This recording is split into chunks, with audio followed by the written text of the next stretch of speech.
CBS News contributor Bob Schieffer is talking with Republican leaders and others about the GOP civil war. Our retired chief Washington correspondent and former host of Face the Nation is here, and we're glad about that. Bob, good morning. The only thing he didn't say is like a rented mule. Like a rented mule. I was ready for that. Yeah. So you know Washington. What's going on in terms of trying to mount some kind of stop? You know, I've never, let me just preface this by saying I have never, ever seen anything like what we saw last night. I mean, I think the Republican establishment is going through the stages of grief. First, there's denial. They never thought this was going to happen. Then there's anger. Then there's bargaining. And then there's acceptance. I'm not sure they're to the acceptance stage yet. They never thought last night would come. They did not take Donald Trump seriously in the beginning. And now they realize what they thought would never happen has happened. And frankly, they don't know what to do about it. Do they run away from him? Do they come together and run with him?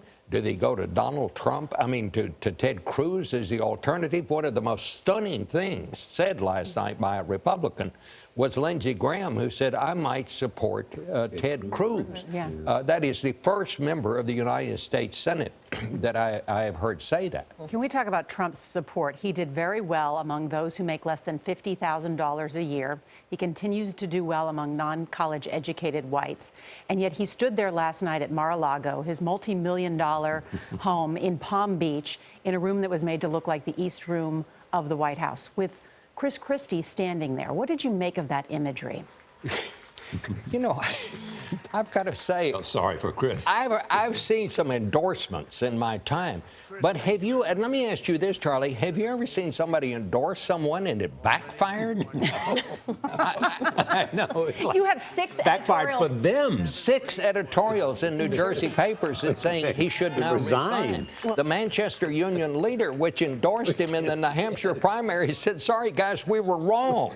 They took it back. I mean, I've never seen maybe so if Trump puts him on the ticket or makes him attorney general and he gets elected president, but...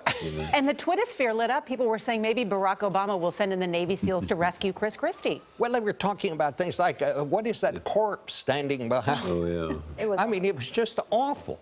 But as I say, of all the things last night, I've never seen someone endorse someone and have it backfire. Trump has said he's inclusive, that he's the unifier. If you look at the turnout, he's brought a lot of people and a lot of interest into this race. How do they possibly, the establishment, deny him a victory? How's that Well, possible? I mean, there is no question. He has touched a lot of bases. I mean, his support, I don't know how deep it is, but I know it touches many parts of the Republican Party. How far it goes beyond that, I suspect it does go somewhat beyond that.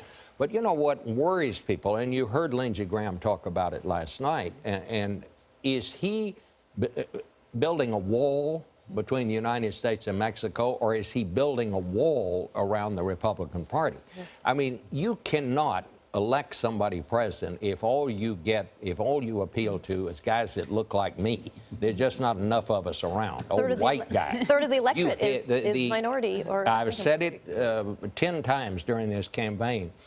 Mitt Romney got a larger percentage of the white vote than Ronald Reagan got in 1980. Mm-hmm. The demographics of the country are changing. The numbers are just not there. You've got to get part of this minority vote if you hope to be elected president. You just can't get that much of a white turnout. You know, we've said at this table before, that's what after the election of Barack Obama's re-election, the Republican Party looked inside and said, this is what we have to do. We have to have an outreach program. It got totally lost. It is. In the nominating process. That's why Republicans are so, for want of a better word, kind of confused about where do they go from here. I mean, I talked to Republican leaders yesterday who said maybe our best course now is to try to figure out some way to have an open, brokered convention. We've got to figure out some way to stop Donald Trump from getting to the magic number that ensures that he has the only option majority. I've never heard leaders of a party say, what I really want is an open convention. They always say, you know, we want to sew this up and have peace and harmony when we get to the convention. Now they're saying, unless we have an open convention, in their words, we may be stuck with Donald Trump. Bob Schieffer, great to see you. Thank you. Amazing. How many hours of sleep did you have? 2 hours? Well, I logged in 2, but you know, at my age, you got to get up early anyway. So. Well, you look fantastic. Thank you, Bob.